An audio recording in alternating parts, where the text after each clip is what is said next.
The United States now has more than 273,000 confirmed cases of coronavirus. And that, be mindful, that is with millions of Americans who would like to be tested, who have reason to be tested, but they are still unable to access testing. Still, though, with millions of Americans unable to access testing, we've got 273,000 confirmed cases, and that is the largest in the world by far. The second largest number of cases in the world is in Italy, but they're way behind us. We're 273,000. They're at basically 120,000. If you are frustrated by your inability to get tested or the inability of a family member or acquaintance of yours to get tested, it's an understandable frustration. There are literally still frontline healthcare workers who have been seeing coronavirus patients in places like New York City who can't get themselves tested. It's just nuts. But today, at a White House meeting with oil executives, the president blurted out, "You know what? I like it. Let's test these guys. If anybody wants to be tested, we'll test them."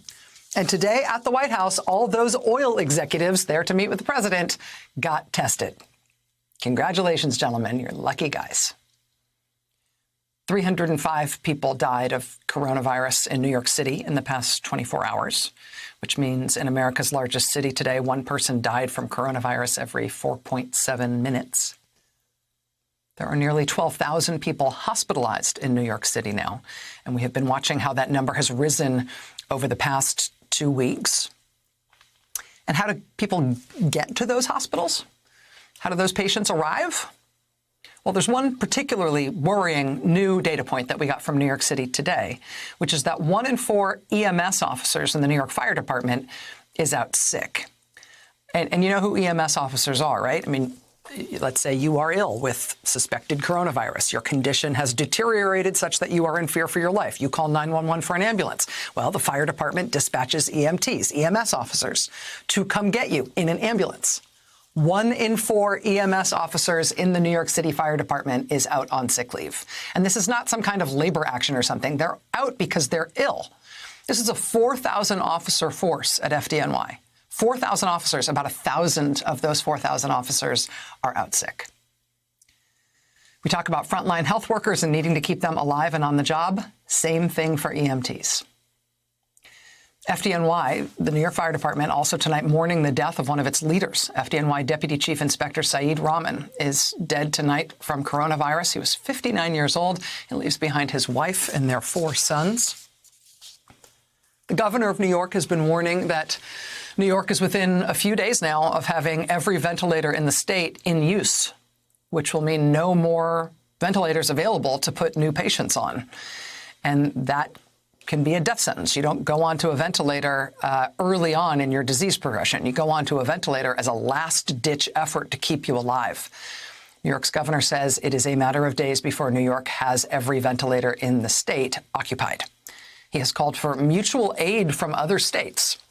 If the federal government can't or won't coordinate the response, can't or won't coordinate the marshaling and allocation of resources nationwide, then the governor of New York says, please, could some other states provide equipment to New York now as New York approaches its apex patient load before any other state in the country does so. The governor of New York has repeatedly promised, including here on this show last night, that if other states can bring equipment and personnel, actually, to New York now, he will personally ensure that New York will return the favor.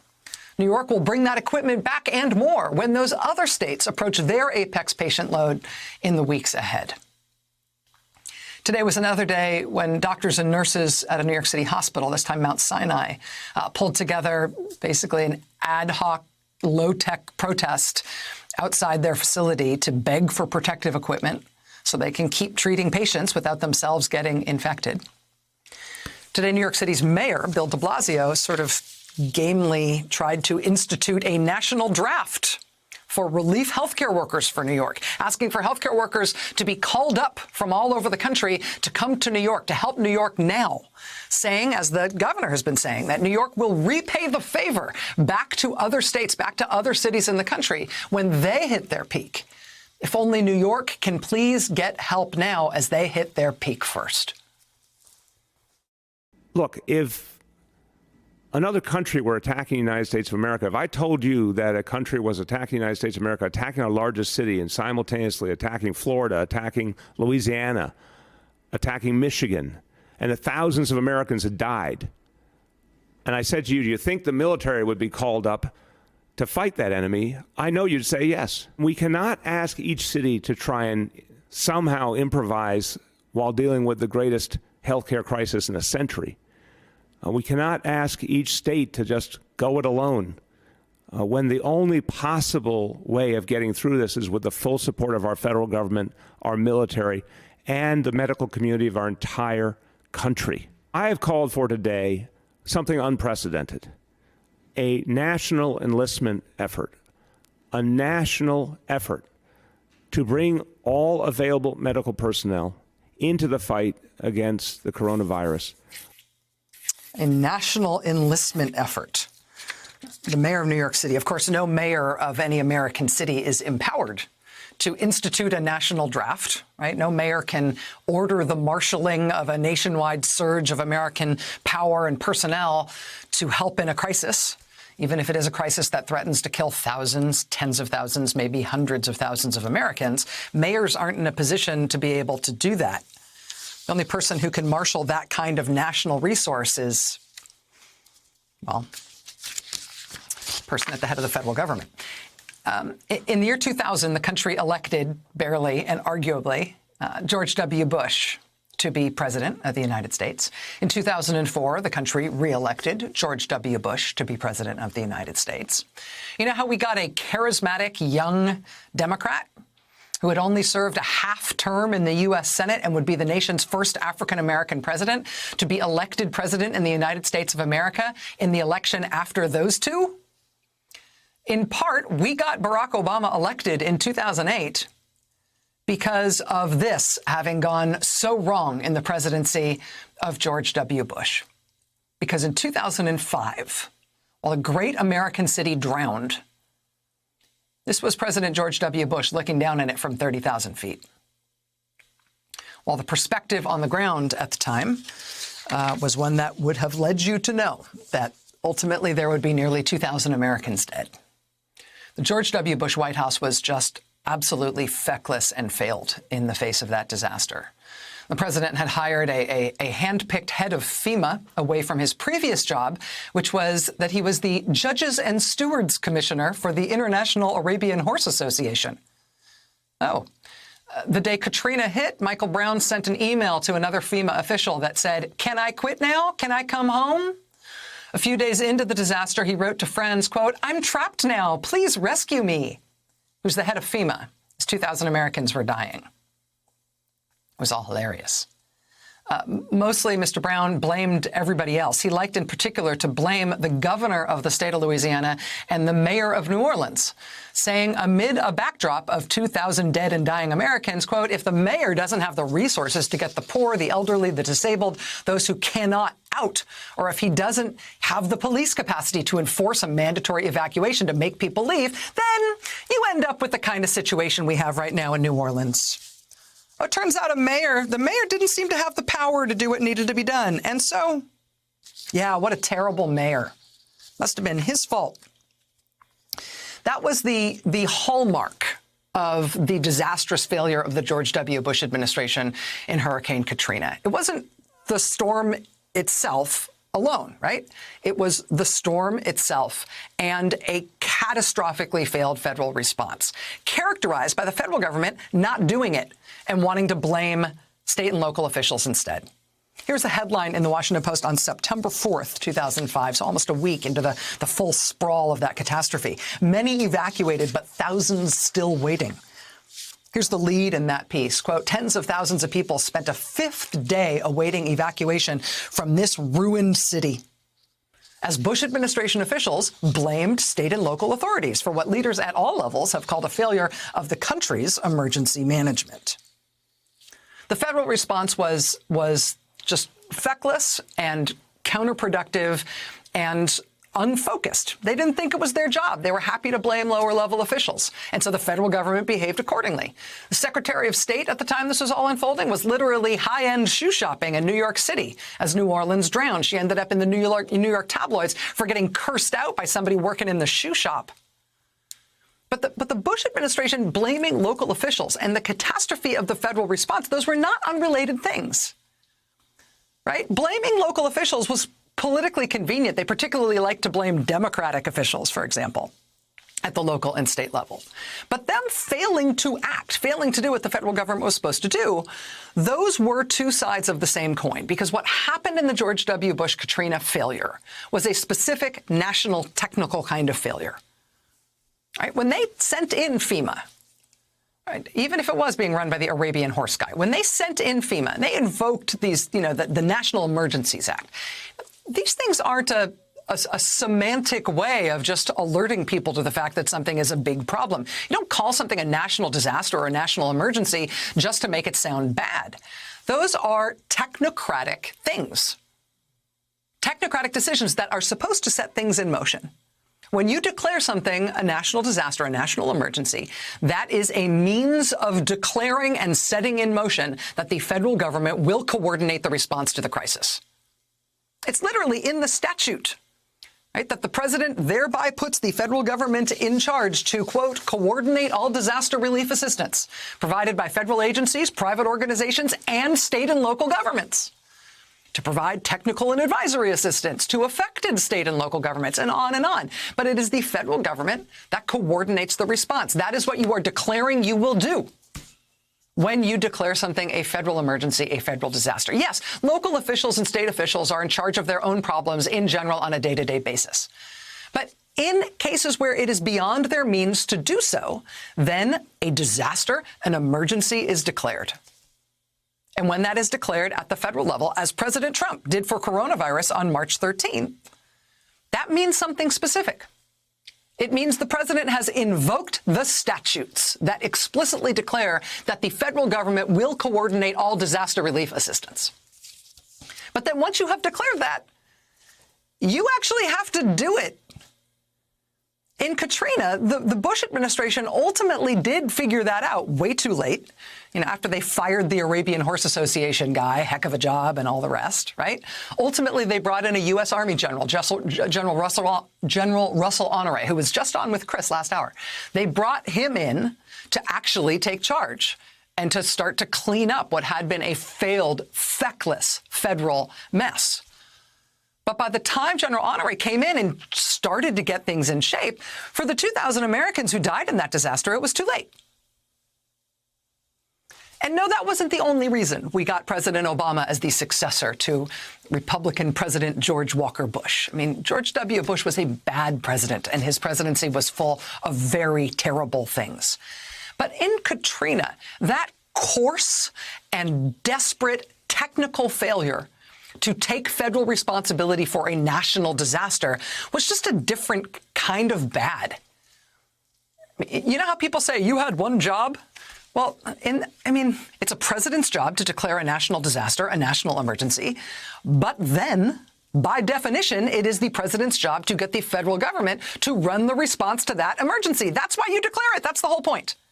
If you are a president who has declared a national emergency, you thereby accept national responsibility to run the response to it. That's your one job from that point forward, and it's nobody else's job, because nobody else has the power that you have to declare these things and put them in place and thereby put the federal government in charge of coordinating things. That's it. When President Trump signed the National Emergency Declaration for coronavirus on March 13th, he had been, downplaying the severity of this. He'd been telling these weird tales about coronavirus, saying America would soon have 0 cases and it would go away on its own, and it was all a hoax by the Democrats designed to make him look bad. But don't pay attention to what he says. Watch what he does. Just whatever he had said about it. Nevertheless, on that date, by declaring that federal emergency, he put the federal government in charge of the response. And then he didn't actually do the work.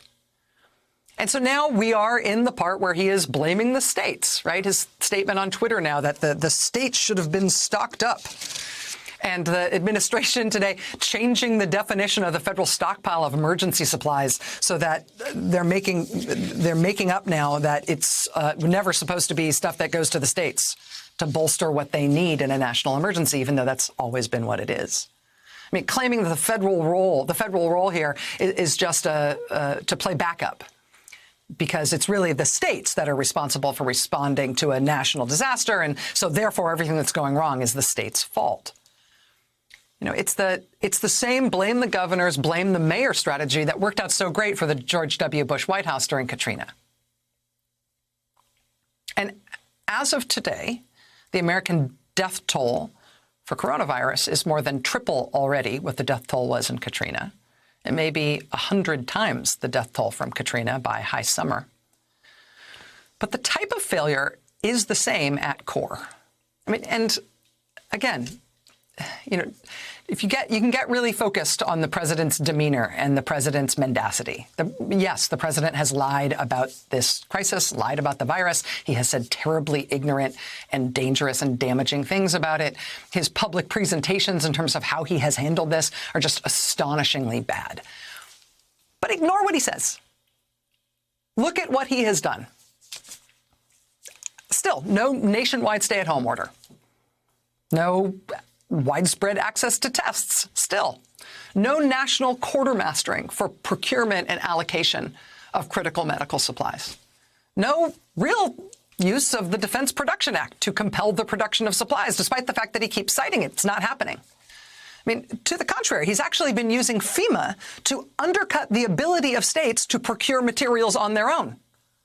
He's having FEMA bid against the states or claim states' shipments of their own material that they have arranged to purchase on the open market, while still telling states that it's their responsibility to get all their own supplies. And now saying that the federal stockpile is something for us, not for the states. Yeah, heck of a job. But it's also just the feckless nothingness of the response. The U.S. epidemic is worse than every other epidemic on Earth now, in part because our response was slow.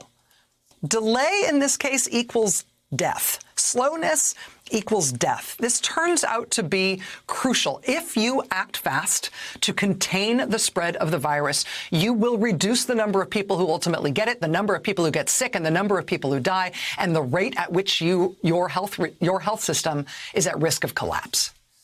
If we had had a national stay-at-home order when Northern California figured out that they better do that in the San Francisco Bay Area, if we had had federal public health leadership, federal national disaster leadership that was as forward-thinking as the San Francisco Bay Area when they put in place their stay-at-home order, well, we'd be in a place now where our president could be saying what the California governor is saying now, which is that the rate of infection might have been slowed enough in California that California might not end up having so many sick people at the same time that the hospitals get overwhelmed there. They might have successfully avoided that horrific prospect. We could have had that. Instead, Dr. Tony Fauci is on TV still as of last night saying, I don't understand why a national stay-at-home order is not happening. I don't understand why we are not doing that. We really should be doing that. We don't have that. And now New York is closing in on 3,000 dead already, a death rate that is doubling every 3 days. And everywhere else in the country, they're seeing their numbers rise unabated. Alabama and Missouri decided on stay-at-home orders just today. They are among multiple states where it has been all you can eat, free transmission at in the wild rates for the virus for all of these weeks, because these are the kinds of governors who think the White House is in charge. And if the White House isn't telling them what to do, then maybe that means they should do nothing. Literally, there are 2,100 plus confirmed cases in Missouri. And the governor there has just been letting it spread unabated for now, planning to maybe work on it later. The new stay-at-home order just put into effect today, or just announced today in Missouri, isn't going to go into effect until Monday. So even as the Missouri governor finally concedes, okay, maybe I'll do something, Still, you can enjoy a full weekend of Missouri's epidemic seeding itself as widely as possible, thus ensuring the number of infected people in Missouri will be as high as possible, thus ensuring the number of ill people in Missouri will be as high as possible, as fast as possible, with as many of them sick simultaneously as you could possibly muster as a public policy matter. Having some stay-at-home orders in some places in some states and having it still be do whatever you want in other states is insane. It was insane from the beginning. It's absolutely insane this far into it. We have the worst coronavirus outbreak in the world. We've already got more than 7,000 dead Americans. We don't have a treatment. We don't have a vaccine. We don't have a cure. It's going to be a long time before we have any of those things. We don't really even have testing in this country on any widespread basis. The only thing we've got to try to stop this virus is to keep people from giving it to each other, to reduce the numbers of people who get infected, who get sick all at once so that our healthcare systems don't collapse. That's all we've got. We've already got the biggest epidemic on earth, more than 7,000 people dead. And still, millions of Americans live in places where there aren't stay-at-home orders. It is insane that there remains no federal policy in this regard. Having a patchwork policy here, having some states where it's stay at home and some places where it's not, it's like having a pool where there's one section in the pool where it's okay to pee. It's like having an airplane where there's one section where it's okay to smoke, but everything else you're going to call non-smoking, despite what all those people are going to smell like when they get off that plane. I mean, Dr. Fauci at least is saying, let's have a national stay-at-home order. Why don't we have one yet? The Surgeon General is going on the Today Show and saying, I think we should have a national stay-at-home order. Can I just tell people that we do, even if we don't? I mean, why is that alone not just fixed tonight? It would take 10 words at the podium. It could save thousands of lives. A Cat 4 hurricane hitting a major American city and blowing out the levees and flooding the whole darn thing and killing 2,000 people while Americans climbed under the rooftops to beg for help. Yeah, that's a national disaster. And so, yeah, we can all see, and we could see at the time, that the national government, the federal government, should be running the response. And the George W. Bush administration tried to play it off like it wasn't their problem. Ultimately, they figured it out, and they put somebody in charge who could handle the operational concerns of that disaster, who could handle the logistics. But they didn't figure it out quickly enough. They didn't figure out quickly enough to save 2,000 Americans, and not quickly enough to consign the George W. Bush presidency to worst of lists for the rest of American history. They were late enough that they consigned him to that. But this failure, this national disaster, again, has already cost more than triple the deaths of Katrina. It'll cost 100 times the deaths of Katrina by this summer, on the White House's own estimates, if they don't learn that belated lesson now. And I'm not complaining about it because I enjoy saying things about the president doing poorly. Boy, do I wish the president was doing better. Mr. President, there are things that only you can do here. But the most important thing that you can do is put somebody in charge. You know, you'll love it, because whoever you pick, you can blame that person at the end, when there are still 100,000 or 200,000 dead Americans piled up in the nation's funeral homes and crematoria and cemeteries. Pick somebody you're looking forward to scapegoating and blaming and saying it was all their fault from the beginning. I think that we could take that as a country, if putting somebody in charge who is actually in charge might also mean that we'll keep the numbers that low. Because as long as we don't have a federal response that is being run by anyone, there's no guarantee that the numbers will stay within that massive range that you're talking about. Sky's the limit in terms of what it could be. I mean, just go back and look at what George W. Bush did belatedly with Army General Russell Honore. Put an overall command and control officer in place who can, number one, announce on your authority binding national policy and firm national guidance to governors and mayors. Number two, who can federalize on your authority all needed supplies and resources and facilities needed to test, trace, isolate, triage, treat, and ultimately bury coronavirus victims. Three, Pick somebody who can oversee, on your authority, a massive production, procurement, purchasing, maintenance, allocation, distribution, and redistribution system for those critical resources. It's going to be a huge effort. You may want to get your son-in-law out of the way here. You may want to create a disaster response command within the U.S. military to do this, which would be a huge deal. That said, if you are uncomfortable with being the commander-in-chief of such an effort, because you don't want to be that clearly responsible for it when you ultimately want to blame the person you put in charge, then pick something else to call it and don't make it a combatant command. But you are going to need to mobilize the defense transportation system to move critical resources around this country. And you're going to actually have to aggressively use and not just cite the Defense Production Act. And you're going to have have someone very good, moving very quickly to address the death trap conditions that exist right now in senior and congregate living facilities of all kinds, including nursing homes and long-term care facilities and veterans' homes, and yes, jails and prisons. You're going to need to well and truly let an experienced operations manager take the lead and fix this now. It is too late already, but now is better than never. Now is better than next week. You know, yesterday would have been better than today, but we'll take what we can get. We can't call it too late. We have to believe that we can still course correct to save some lives. Just do it already. Whatever you need to tell yourself to do it, just do it.